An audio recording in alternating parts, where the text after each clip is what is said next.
প্রথমে এটা বলি যে এই যে ট্যাবুটা যে শিবিরের কাছে শিবির নারী বিদ্বেষী, এই ট্যাবুটা ভাঙা উচিত। এটা আওয়ামী আমলে প্রতিষ্ঠিত একটা ট্যাবু, এখান থেকে বের হয়ে আসা উচিত। শিবির কয়টা নারীকে ধর্ষণ করেছে এই প্রমাণটা যদি মিডিয়াতে আপনারা নাই আনতে পারেন, তাহলে কিসের উপর ভিত্তি করে এই ট্যাবুটা উঠে আসছেন যে শিবির নারী বিদ্বেষী?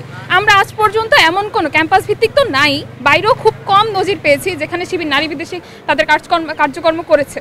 আর এই যে বোরকার ব্যাপারটা, আমাদের প্যানেলেও এমন একজন খেলোয়াড় মানুষ আছেন, দুইজন খেলোয়াড় নারী খেলোয়াড়, তারা তাদের ইচ্ছে মতো পোশাক পরিধান করছেন, উল্টো তাদেরকে স্ল্যাট শেমিং করা হচ্ছে, তাদেরকে হয়রানির শিকার হতে হচ্ছে।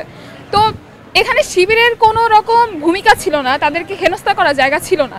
শিবির যথাসম্ভব চেষ্টা করেছেন ইনক্লুসিভ প্যানেল করার, এবং আমরা তার প্রতিনিধি, আমরা নারীদের প্রতিনিধিত্ব করতে এসেছি, এবং পোশাকের ব্যাপারটা সম্পূর্ণই আমাদের ব্যক্তিগত চয়েস, এখানে শিবিরের কোনো রকম কোনো ভূমিকা নেই। এদেরকে ম্যাক্সিমাম আমরা এমন পেয়েছি জবাব যে ও আচ্ছা শিবিরের প্যানেল, তাহলে তো চোখ বন্ধ করে ভোট দেওয়া যাবে, প্যানেল ধরে পুরোটা ভোট দেওয়া যাবে, এরকম রেসপন্স পেয়েছি। তো নারী শিক্ষার্থীদের যদি আস্থাটা নাই থাকতো তাহলে আমাদের ধারণায় এমন রেসপন্সটা আসতো না।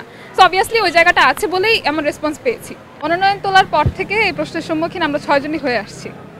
এই বিষয়টা আমার কাছে একটু অড লাগছে, কারণ আমার জানা মতে অন্যান্য প্যানেলের নারীদেরকে এই প্রশ্নটা করা হচ্ছে না, এবং যেখানে বলাই হচ্ছে সমন্বিত শিক্ষার্থী জোট, মানে শিবির সমর্থিত, খুব স্বাভাবিক ব্যাপার, এখানে একটা জোট হবে, জোটবদ্ধ হবে, বিভিন্ন মানুষজন এখানে থাকবে।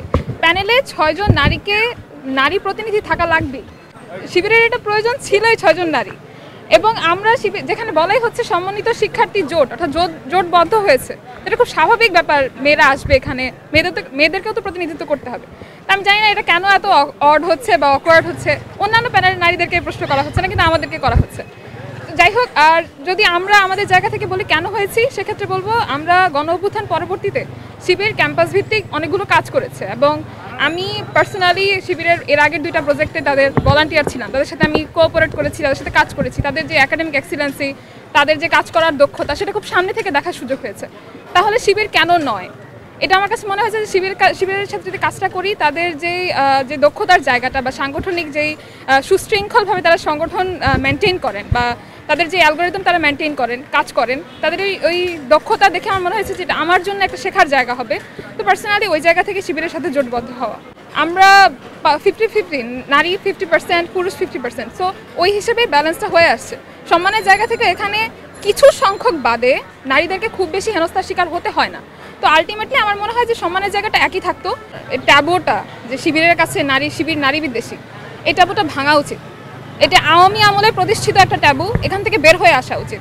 শিবির কয়টা নারীকে ধর্ষণ করেছে এই প্রমাণটা যদি মিডিয়াতে আপনারা নাই আনতে পারেন, তাহলে কিসের উপর ভিত্তি করে এই ট্যাবুটা উঠে আসছেন যে শিবির নারী বিদ্বেষী?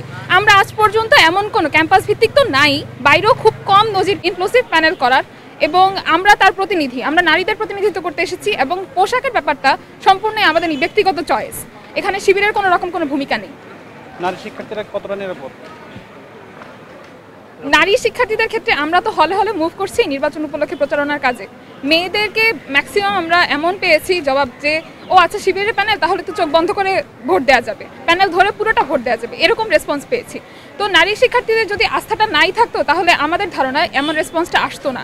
সো অবভিয়াসলি ওই জায়গাটা আছে বলেই এমন রেসপন্স পেয়েছি। আমরা এই নির্বাচনে, জাকসু নির্বাচনে আমরা আশাবাদী।